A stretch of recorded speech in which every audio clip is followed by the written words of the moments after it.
BJP प्रश्न उठाउछे जो BJP समय जो टंका खाइथिले से टंका को धरिबारे बीजेपी सफल आज आज वर्ष होला कौन करथल तमे वर्ष होला कौन करथल एई 10-15 दिन होला धरा होउछंती वर्ष 2 मास कौन करथल तमर समय करप्शन है जदि करप्शन कर एत पैसा ठूल कर करप्ट ऑफिसर तमर समय तेणु तुमर अपारग सरकार मंत्रिमंडल बढ़े बोली जोर चलती आलोचना किंतु पार्टी साबल प्रेसिडेंट कहते आम आलोचना करूँ यार ऑब्जर्वर कहते यार मुख्यमंत्री गवर्नर को देखा कले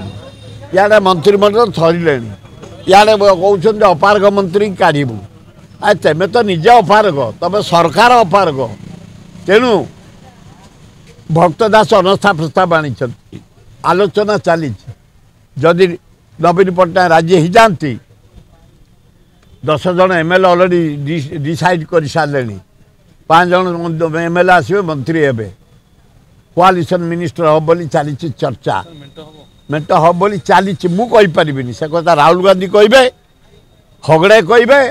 भक्तदास कहे नवीन पट्टनायक कहे मु मामूली वर्कर मुझे किंतु जोर चली